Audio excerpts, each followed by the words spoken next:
வணக்கம். ஒரு அறிவிப்போடு ஆரம்பிக்கலாம். நம்ம டெய்லி ஒரு ஸ்டாக்கை பற்றி டிஸ்கஸ் பண்ணிட்டு இருந்தோம். நம்மளோட லீகல் டீம் வேணாம், அவாய்ட் பண்ணீங்கன்றது சொல்லிட்டு இருக்காங்க. காரணம், செபி ரூல்ஸ் பயங்கர டைட்டாக இருக்கு. அண்ட் இது மாதிரி இது வேணாம்.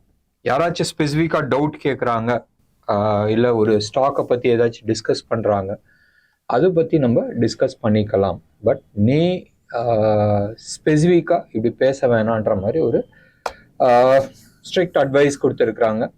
அண்ட் தமிழ்நாட்டில் இருந்தே ஒரு 7-8 யூடியூப் சேனல்ஸ் இப்படி மாட்டியிருக்கு. ஸோ இது எல்லாத்தையுமே அப்படி குறைச்சிக்கலான்றது ஒரு மேட்ரு. ஒன்று, மிக விரைவுன்றது ஒரு 2-3 மாதத்துக்குள்ள செபி ரிஜிஸ்ட்ரேஷன் ப்ராசஸ் போயிட்டுருக்கு. பார்க்கலாமே, கொஞ்சம் ஹையர் லெவல்ஸில் சிலது ஒர்க் பண்ணிகிட்ருக்கோம். நடந்துச்சுன்னா டெஃபினெட்லி இது எல்லாத்தையுமே ரீஸ்டார்ட் பண்ண முடியும். சரியா? ஸோ ஸ்டாக் ஸ்பெசிஃபிக்காக நீங்கள் ஏதாச்சும் கேள்வி கேட்கணும் சொன்னால் மேபி வாரத்தில் ஒரு நாள் கேள்வி பதில் மாதிரி வச்சுக்கலாம். நீங்கள் கேட்குற கேள்விக்கு நான் பதில் சொல்ல முடியும். இது அறிவிப்பு. ரெண்டாவது, இன்னைக்கு மார்க்கெட்டை அந்த அளவுக்கு தெளிவு கிடையாது. ஏன் தெளிவு கிடையாதுன்றது நான் சொல்கிறேன். இன்னைக்கு ஒரு கேப் டவுனோட ஓப்பன் ஆச்சு. கேப் டவுனுக்கு காரணம் நிறைய பேர் எதிர்பார்த்துருப்பாங்க. இன்னைக்கு போடா, இன்னைக்கு ஒரு 400 பாயிண்ட் காலிடான்னு நினச்சிருப்பாங்க. 2 ரீசன் நீங்கள் எடுத்து பாருங்க. ஃப்ரைடே இன்னைக்கு ஒரு நெகட்டிவ் பயாஸில் க்ளோஸ் ஆச்சு. அண்ட் பேட்டர்ன்ஸ் எல்லாமே நெகட்டிவ் சைடில் கொடுத்துருந்துச்சு. டேட்டாவும் ஆல்மோஸ்ட் நெகட்டிவ் சைடில் தான் கொடுத்துருந்தாங்க. இந்த சுச்சுவேஷனில் நேற்று ஈவினிங் ஒரு நியூஸ், ஒரு Hyderabad based mutual fund, quant mutual fund, ஒரு 93,000 கோடி அவங்களோட ஏஇஎம் எடுத்து பாருங்களேன். 2019 100 கோடி ஏஇஎம், 2024 ஜூன் மாதம் 93,000 கோடி ஏஇஎம். அப்போ what is the amount they have collected and returns? இந்த மியூச்சுவல் ஃபண்ட் சூப்பர்ப் ரிட்டர்ன்ஸ் கொடுத்துருக்குறாங்க. இந்த ஒரு ரீசன்னால இந்த மியூச்சுவல் ஃபண்டில் ஹெவி ஃபண்ட்ஸ் உள்ள வருது. ஒன்று, ரீசண்டாக நிறைய ஸ்டாக்ஸ் எல்லாம் டப்புன்னு ஒரே நாளில் 20% 30% போனதுக்கு இவங்க ஒன் ஆஃப் தி ஃப்ரண்ட் ரன்னர்ஸாக இருந்ததாக ஒரு பொருளி. இது பொருளியா என்னதுன்றது நம்ம அதுக்குள்ளே போவேன்னா, சிபி ரைடு போட்டுச்சுப்பா. ஒன்று. ரெண்டாவது அந்த கம்பெனியோட டாப் மேனேஜ்மெண்ட் அவங்க வீட்டில் ரைடு போட்டு சில விஷயங்கள் சீஸ் பண்ணாங்க. இந்த 93,000 கோடி ஒரு கேள்வி பதிலாக இருக்குன்றது எல்லாருமே எதிர்பார்த்தாங்க. அந்த பயத்தில் தான் மார்க்கெட் இன்னைக்கு அந்த நர்வஸ்னஸ்ல இருந்துச்சு. அண்ட் நிறைய ஸ்டாக்ஸ் செல் பண்ணாங்க. ஒன்று, நீங்கள் எடுத்து பாருங்களா. ஒரு சின்ன எக்ஸாம்பிள் நான் சொல்கிறேன். இன்னைக்கு சேல்ஸில், அதாவது நெகட்டிவ் சைடில் நீங்கள் எடுத்துக்கிட்டிங்கன்னா அதானி என்டர்பிரைசஸ் ஹெவியாக இருந்துச்சு, கிரானுவல்ஸ் இருந்துச்சு, அதானி போர்ட் ஹெவியாக செல் பண்ணி இருந்துச்சு. அதே மாதிரி விப்ரோ, இவங்களாம் ஹெவி செல்லிங் சைடில் இருந்துச்சு. ஆனால் இன்னைக்கு அன்யூஷுவலி ஹை டெலிவரி எதில் இருக்குன்னு சொன்னால் டெலிவரி. இந்த சைடு செல் பண்ணுறாங்க, யாரோ ஒருத்தர் செல் பண்ணுறாங்க. பட் யாரோ ஒருத்தர் அது ஹெவி டெலிவரியாக எடுத்துகிட்டு போயிருக்கிறாங்க. அப்போ டெலிவரி எடுக்கிற ஆள் யாருன்றது உங்களுக்கு தெரியும். கேஷ் மார்க்கெட்டில் ஒருத்தர் டெலிவரி எடுக்கிறாருன்னு சொன்னால் சம்திங் இஸ், உங்களுக்கு தெரியாத விஷயம் அவனுக்கு தெரிஞ்சிருக்கலாம். ஒன்று, இல்லை உங்களோட பயத்தை அவன் யூஸ் பண்ணுறானான்றது இருக்கலாம். இல்லை நாளைக்கு இந்த வாரத்தில் எக்ஸ்பைரி இருக்குல்ல, இன்னைக்கு நம்ம மண்டேல இருக்கிறோம். ஏற்கனவே ரோல் ஓவர்ஸ் ஓரளவுக்கு ஆயிருக்கு. ஸோ இன்னைக்கு டெலிவரி எடுத்தால் டியூஸ்டே, வெனஸ்டே, தேர்ஸ்டே மார்க்கெட்டை போட்டு இந்த சைடு அடிக்கிறதுக்கான சான்சஸ் இருக்கு. அதாவது கரண்ட் மந்த் ஃபியூச்சரை அடிக்கிறதுக்கான சான்சஸ் இருக்கு. அடுத்த மந்த் ஃபியூச்சர்ஸ் ரோல் ஓவர் பண்றதுக்கான வாய்ப்புகள் இருக்கு. ஸோ ஞாபகம் வச்சுங்க, ஹெவி டெலிவரியில Axis bank, Godrej property, HDFC life இதெல்லாமே இருக்கு. ரெகுலர் டெலிவரி இல்லாத இன்னைக்கு அன்யூஷுவலி ஹை டெலிவரி எங்க இருக்கு? Wipro, Adani port, Adani enterprises, India mart. So something is cooking. So இது மட்டும் ஞாபகம் வச்சுங்க. ஸோ டெஃபினெட்லி கண்ணுக்கு முன்னாடி நடக்கிறதுன்றது ஒன்று, பின்னாடி வேற ஏதோ ஒரு வேலை நடந்துட்டு இருக்குன்றது. ஸோ சார்ட்ல காட்டுறது, சார்ட் பேட்டர்ன்ஸு, இது எல்லாத்துக்குமே தெரிஞ்ச விஷயம். அண்ட் டேட்டாஸை கூட அனலைஸ் பண்றாங்கன்னு சொல்லிட்டு வேற விதத்துல இது ஆட்டம் நடந்துட்டு இருக்கு. Something very interesting. என்னைக்காச்சும் மார்க்கெட் மேல போய் நீங்க டென்ஷன் ஆகி பார்த்துருக்கீங்களா? இன்னைக்கு வந்து கேப் டவுன் ஓப்பனிங், மார்க்கெட் மேலே போகுது. ஆல்மோஸ்ட் இன்னைக்கு வந்து 230 பாயிண்ட்ஸ் இன்ட்ராடே ஸ்விங், ரைட்?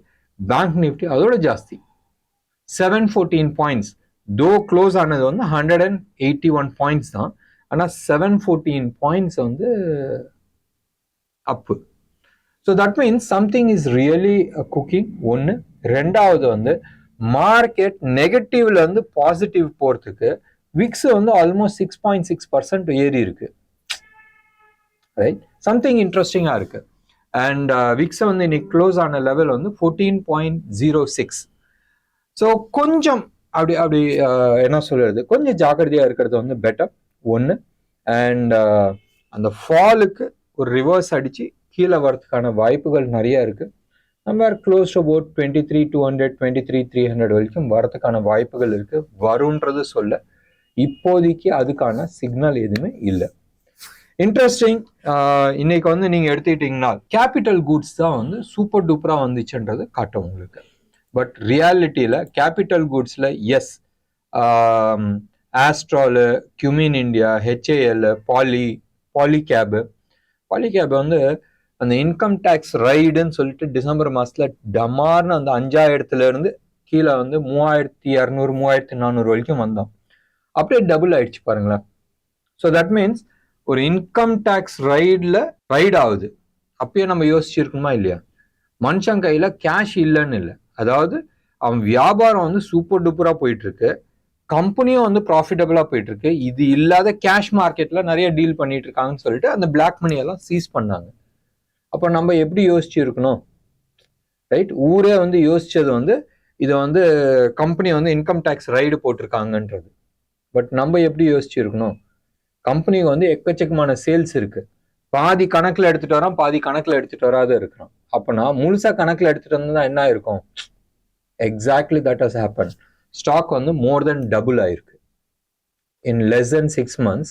மோர் தென் டபுள் ஆயிருக்கு. அதுவும் இது மாதிரி ஒரு ஹெவி வெயிட் ஸ்டாக்ஸ், நிஃப்டி 50ல இருக்கிற ஒரு ஸ்டாக்ஸ். சரி, பட் தோ இன்னைக்கு வந்து கேபிட்டல் குட்ஸ் தான் வந்து டாப் பர்ஃபார்மர். பட் ப்ராக்டிக்கல் ஆஸ்பெக்ட்ல நம்ம எடுத்துக்கிட்டோம்னு சொன்னால் ஃபைனான்ஸ் வந்து நல்லா பர்ஃபார்ம் பண்ணிச்சு. Chola finance, Can Fin home, HDFC, AMC, REC இதெல்லாம் வந்து நல்லா பர்ஃபார்ம் பண்ணிச்சு. ஆனால் அந்த இண்டெக்ஸ் இருக்குல்ல, ஃபைனான்ஸ்க்குன்னு ஃபைனான்சியல் செக்டர் இண்டெக்ஸ் இருக்குல்ல, அதில் வந்து இவங்க ஹெவி வெயிட்ஸ் கிடையாது. மேக்சிமம் எல்லாமே வந்து பாசிட்டிவ் சைடில் இருக்கு. பட் நெகட்டிவ் சைட்லன்னு எடுத்தீங்கன்னா BEL, AB capital, Bajaj finance 0.5% negative. So இவங்க எல்லாமே வந்து அந்த ஹெவி வெயிட்டை வந்து கீழே இருக்கிறனால அந்த செக்டரை வந்து ஹெவியாக காட்டல. அதே மாதிரி ஆட்டோ செக்டரும் வந்து ஓரளவுக்கு நல்லா பர்ஃபார்ம் பண்ணிச்சு. பேங்கிங் இன்னைக்கு எடுத்துக்கிட்டிங்கன்னா பேங்கிங்கில் வந்து 50-50 அப்படிதான் வந்து போயிருக்கு. மீடியா, நான் வந்து மீடியா நல்லா இருக்கும்ன்றதை நான் சொல்லிட்டு இருந்தேன். சாட்டர்டே இன்னைக்கு ஜோஹோ மீட்டிங்கில் நான் சொல்லியிருந்தேன் one of the best performing இருக்கிறதுக்கான வாய்ப்புகள் இருக்கு. இது பிரேக் அவுட் ஆச்சுன்னு நான் சொல்ல, ஒரு நல்ல ஃபால் வந்து ரெடி ஆகி நிற்குது. அது வந்து அப் மூவ்க்கு, அதுதான் நம்ம வந்து பேசிடணும். இன்னைக்கு சன் டிவி வந்து ஒரு 2.5%, ஜி வந்து ஒரு 2.25% கீழே விழுந்துச்சு. நேச்சுரலி ரைட், அந்த இண்டெக்ஸ்லேயே வந்து 3 ஸ்டாக் தான் வந்து ஹெவி வெயிட். அந்த 3 ஸ்டாக்குமே வந்து இன்னைக்கு நெகட்டிவ்ல இருந்துச்சு.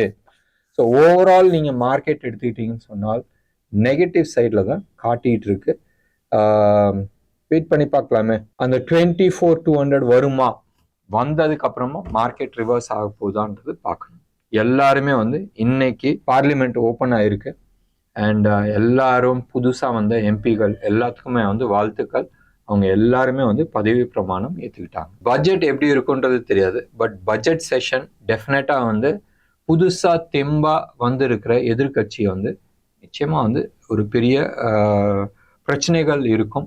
அண்ட் எல்லாருமே வந்து அந்த நீட் பத்தி தான் வந்து ஒரு பிரச்சனைகள் இருக்கும். ப்ரொடக்டிவா வரட்டுமே. நம்மளுக்கெல்லாம் எப்படி ப்ராக்டிக்கல் எக்ஸாம்னு ஒன்று இருக்கு, இந்த சைடு ரிட்டர்ன் எக்ஸாம்னு இருக்குன்னு, இதே மாதிரி எம்பிக்கும் வைக்கணும். நீங்க வந்து பார்லிமெண்ட்ல வந்து எப்படி நடந்துக்கிறன்றது அதுக்கு ஒரு மார்க் போட்டு இந்த mark will be included into your எலெக்ஷன்ன்றது ஒரு கொடுத்திருந்தால் எல்லா எம்பிஸுமே வந்து ப்ரொடக்டிவா இருக்கிறதுக்கான வாய்ப்புகள் இருக்கு. ஓட்டு போட்டாச்சு, நம்மளாம் அடுத்த 5 வருஷம் அவங்க அடிக்கிற டிராமாவை நம்ம பார்த்துட்டு தான் இருக்க வேண்டிய ஒரு சூழ்நிலை இருக்கும். குட். ஸோ இன்னைக்கு வந்து ஸ்டாக் ஸ்பெசிஃபிக்காக நம்ம பேச போறதுல செக்டார் நான் பேசியாச்சு. நிறைய ஸ்டாக்ஸ் வந்து பை ஜோன்ல, அதாவது அக்யூமுலேட் பண்ணியிருக்கிறாங்க. Naukri looks fantastic. டே சார்ட்ல வந்து ஒரு பிரேக் அவுட் வந்திருக்கு. வீக்லியில அண்ட் மந்த்லியில வந்து ஒரு ஸ்ட்ராங் ஃபுட்டிங்ல வந்து இருக்கு. ஸோ நீங்க வந்து அது பார்த்துங்க. பாலிகேப் நியூ ஆல் டைம் ஹையை டச் பண்ணியிருக்கு, அது பார்த்துங்க. ஆஸ்ட்ரல் இன்னைக்கு வந்து ஒரு 4.9% பிரேக் அவுட் கொடுத்துருக்கு அண்ட் லுக்ஸ் குட். நான் மெட்டல் செக்டார் ரிவர்ஸ் ஆகிறதுக்கான வாய்ப்புகள் இருக்குன்னு நான் சொல்லியிருந்தேன். கொஞ்சம் வெயிட் பண்ணி பார்த்து அதுக்கப்புறமா என்டர் பண்றது புத்திசாலித்தனமா இருக்கும். ரூபியை பொறுத்த வரைக்கும் அதே லெவல்ல தான் நிக்குது, ஒன்றும் பெரிய மாற்றம் கிடையாது. 10 பைசா இப்படி அப்படி ஓடிட்டு இருக்கு. 83.45 அந்த லெவல்ல வந்து ட்ரேட் ஆயிட்டு இருக்கு. நேத்தோட இன்னைக்கு வந்து ஒரு 10 பைசா ஸ்ட்ராங் ஆயிருக்கு. கோல்டு சில்வரை பொறுத்த வரைக்கும் பெரிய மாற்றம் கிடையாது. ஒரு 50 ரூபா 100 ரூபா கிராமுக்கு வந்து மாறி இருக்கு. நீங்க வந்து எடுத்து பார்த்தீங்கன்னா வெள்ளிக்கிழமை அன்னைக்கு 7450 அந்த ஜோன்ல இருந்துச்சு. இப்போ வந்து 7400 ஜோன்ல வந்து ட்ரேட் ஆயிட்டு இருக்கு. இது 24 கேரட் ஹோல்சேல் ரேட், ஜிஎஸ்டியோட விற்கிற ரேட்டு. அண்ட் சில்வரை பொறுத்த வரைக்கும் 91,600 700 லெவல்ல வந்து ட்ரேட் ஆயிட்டு இருக்கு. சில்வரும் close about 800 rupees per KG வந்து குறைஞ்சிருக்கு. சில்வர் ஒரு ஒரு ஸ்ட்ராங் ஃபுட்டிங் போட்டுட்டு இருக்கு. மேபி மறுபடியும் நான் சொல்றேன், மேபி அப் மூவ் ஆகிறதுக்கான பெரிய பாசிபிலிட்டிஸ் இருக்கு. அண்ட் இந்த month end or first week of July 5 digit right, இப்போ வந்து 5 டிஜிட் இருக்கு, 6 டிஜிட் ஆகிறதுக்கான சான்சஸ் இருக்கு. 6 டிஜிட்னா 1 லட்சம் வரைக்கும் கேஜி வரதுக்கான வாய்ப்புகள் நிறைய இருக்கு. ஸோ இது மனசுல வச்சுக்கிட்டு அதுக்கு தந்தாப்புல நீங்க ட்ரேட் பண்றது பெட்டரா இருக்கும். இன்டர்நேஷனல் மார்க்கெட்டை பத்தி இன்னைக்கு ஜாஸ்தி பேசுறதுல அர்த்தம் கிடையாது. அவங்க வந்து waiting for their data. And right now நீங்க வந்து எடுத்து பார்த்தீங்கன்னா எல்லா கமாடிட்டிஸுமே ஒரு ஒரு நெகட்டிவ் பயாஸோட இருக்கு. காரணம் டாலர் இண்டெக்ஸ் வந்து கொஞ்சம் ஃபிளாட் பாசிட்டிவா இருக்கு. மேபி அது வந்து நெகட்டிவ் ஆகிறதுக்கான வாய்ப்புகள் இருக்கு. ஒன்று. ரெண்டாவது, யூஎஸ் டேட்டாஸ் எல்லாமே வந்து இந்த வாரத்தில் வருது. அந்த டேட்டாஸ்கோசரம் வெயிட்டிங். நாளையில இருந்து நம்ம வந்து சார்ட்டை வச்சுட்டு நிஃப்டி, பேங்க் நிஃப்டி லெவல்ஸை பற்றி நம்ம டிஸ்கஸ் பண்ணலாம். லீகலாக அதில் வந்து எந்த விதமான பிரச்சனையும் இருக்காதுன்றது நினைக்கிறேன். அண்ட் சார்ட் கிளாரிட்டிஸ் நம்ம கொடுக்கலாம். ஸ்டாக் ஸ்பெசிஃபிக்காக நம்ம வந்து எதுவுமே பேச வேணாம். பட் நீங்கள் ஏதாச்சும் கேள்வி கேட்டால் அந்த கேள்விக்கான பதில் சொல்கிறதுக்கு நான் ரெடியாக இருப்பேன். என்ன நேர்களே, இன்னைக்கு ப்ரோக்ராம் உங்களுக்கு பிடிச்சிருந்துச்சுன்னா லைக் பண்ணுங்கள், ஷேர் பண்ணுங்கள். டெஃபினட்டாக உங்களோட கமெண்ட் பாக்ஸில் கொடுங்க. நன்றி, வணக்கம்.